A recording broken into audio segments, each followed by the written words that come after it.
Max, the actual streaming service. Yes. Alex, what on earth is going on here? Well, they felt that HBO was too elitist a brand. Like HBO Max was too elitist.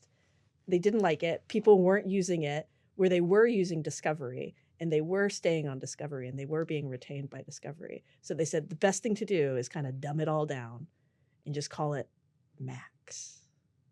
Wait, this was their argument, is that people weren't watching enough HBO Max, so they needed Yes. to rebrand it. Yes. They were like, Discovery does all of this stuff great. HBO Max doesn't. It kind of sucks. And a big part of this was about kids. They were like, we have all of this great content for kids and nobody's watching it. It's not like hitting with that audience. And we think that's because it's called HBO Max and that runs off all the children. Is that accurate? No. It's a full nonsense argument. I mean, so the one number I just want to point out is that they did say during the presentation, I think that it was 75% of HBO Max's viewership came from the home screen. So like people loading the app, pick something that they see. Whereas people on Discovery Plus are actually like looking around and finding stuff and going to the different tabs that say like home and food and travel and whatever. Right. And what they took that to mean was not, oh, cool, we built a service so full of good stuff that people are finding things that they like immediately, but let's build one that makes everybody work much harder to find anything they want to watch because we're just going to shove everything together.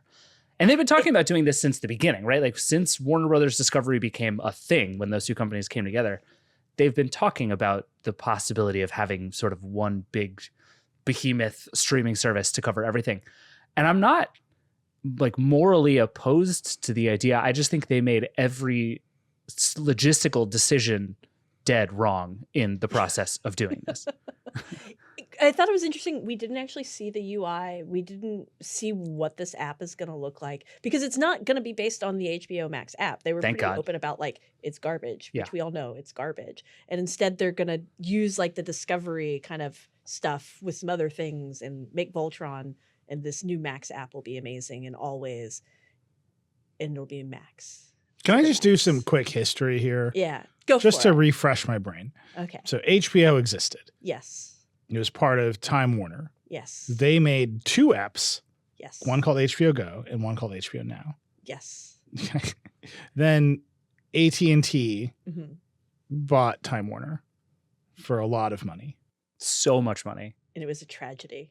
And the plan was to... ... Okay. They were like, we did it. Something. They were like, this is too many apps and we need a new one. So they built HBO Max. Mm-hmm. At some point, I believe Vulture reported this. They rebooted the tech stack of the HBO Max app. Mm-hmm. That sounds right. This is like a thing that happened along the way. They were like, we got to make it better. We know it's bad. It crashes too much. And they redid it. Then they spent a lot of money on Zack Snyder making a square version of Justice League. Black and white. And also in black and white. Mm-hmm. That is 7 hours long. Yes. This failed, I believe, to convert millions of people to HBO Max. Correct. Okay. These are all things that happened. Yeah. Then AT&T was like, wait, why did we do this? And they sold Warner Brothers, Time Warner, to Discovery, Mm-hmm. which is like, this app is garbage. The centerpiece of HBO's gigantic purchase was making this app. And they sold it to Discovery. And Discovery is like, this was stupid. Yeah. Discovery was always like, this is stupid. You guys make a ton of stuff, and HBO Max is a garbage app and it's too focused. And you're ignoring all of this other content. What if this was more of a fire hose of garbage situation? Yeah, because that's what Discovery is very, very good at, right? Yeah. Discovery is excellent at just fire hose of garbage, and which is why we all watch HGTV and TLC and everything else. I assume, judging from all of David's picks in the draft earlier this week. Hell yeah, dude.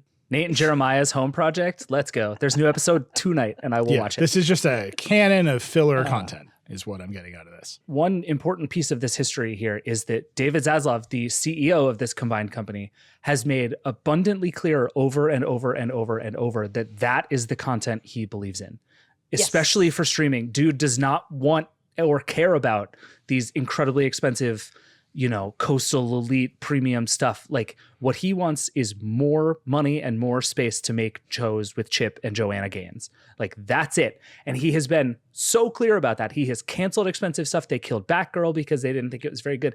Like dude wants movies in theaters and he wants down home TV shows on streaming services. And so to me, the long story of HBO ends with someone who absolutely does not give one single crap about HBO as a brand, as a store of content, or as an ongoing concern, and has basically just tried to sort of systematically destroy it. He does, though. That part I don't think is fair because they are acknowledging HBO. It sounds like it's going to be its own carve out in the app. Like it'll be a tab. Yeah, this is the tab. You go here for quality Sure. stuff. You watch A20. Good stuff. Yeah. This is the A24 tab, and then we're going to do everything else over here. And I kind of get that calculus. Like, he understands that TikTok and YouTube are his competitors because they're Discovery's competitors, right? Then they're also everybody's competitors for attention. That's why you guys both chose them. Weren't you the one who told me that you were watching TikTok while watching a show? Yeah. During the last week's streaming draft? It was great. This is what I mean. Like, Discovery makes a lot of shows that you can definitely watch YouTube while watching. Yeah. Yeah. And I would actually say Netflix makes a lot of those shows too. HBO is very much not a pajama brain network. You do watch it so then you can go talk with your friends or whatever. Pajama brain. Yeah. Sometimes you're just I want pajamas for my brain. Oh, that's a thing. Yeah. Is that a thing or is that a thing that you say? It's a thing my friend group says. That's good. Yeah. That's good. Okay. Carry on. Yeah. And so it's not a pajama brain network for the most part. Netflix is, Discovery Go is, and he, I guess, wants to do that with Max, but also then have this little tab that's HBO. Because they announced a bunch of shows that are very HBO shows that are not these big, pajama brain stuff. Sort of. They announced a bunch of really expensive shows based on somewhat impressive existing IP. True Detective. It's the kind of thing you would want to do if you didn't want to take any risks, but you wanted to make a bunch of money. And seem prestigious is you would announce a 10-year-long Harry Potter show, which is what they did, right? Like if they had announced the 8 new HBO originals that you've never heard of that are going to totally blow your mind to pieces, I'd be a lot more willing to believe that there's some real investment in the thing that HBO has always done well.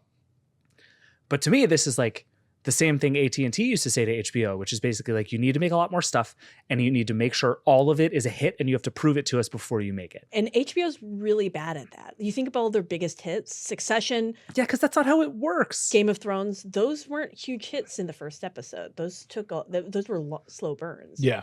And it was only because they were given the opportunity to do that. And that's a big complaint about a lot of the other streamers, Netflix in particular, is everybody says, oh, they're not giving them enough time to make Well, so they haven't turned over the leadership at HBO. It's still Casey Bloys. Yeah. And he was on stage talking about it, really doing his dance for the audience and saying, yeah, we're really excited because we've got Harry Potter. We've got a 3rd Game of Thrones series. I think we're still going to see stuff from HBO. We're still going to see stuff from that kind of HBO Max team. They specifically called out the big successes there, which are Hacks, The Sex Lives of College Girls, which is a really difficult show to say you're watching at any point in your life. So they were calling out those big successes that were HBO Max shows where people were concerned that they were going to just get rid of that programming team, get rid of that programming. They were also, the other big thing that people were scared about was cartoons and losing cartoons, which is why they specifically called out a new Gremlins cartoon. Sure. And Rick and Morty anime, another property that has a big toxic cloud around it because Justin Roiland. Yeah. Yeah. Not great, dude. But yet again, another big established thing with a big fan base Right. and a big catalog. I don't know. To me, play this out, right? So these things all get combined.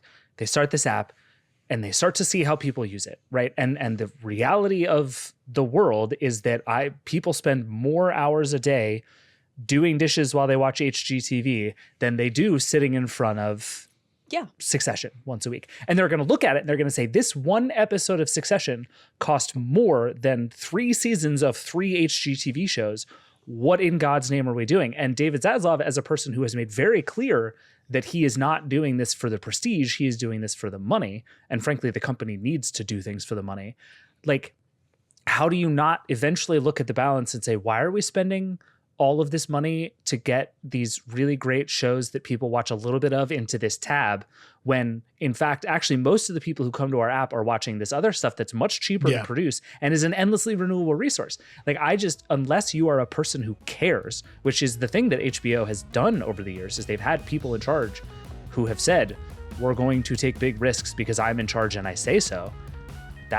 They just don't have that now. And now they're bundled together with all this other stuff that is just going to decimate it in every metric except for quality and cultural relevance. And those two things are really hard to put money against.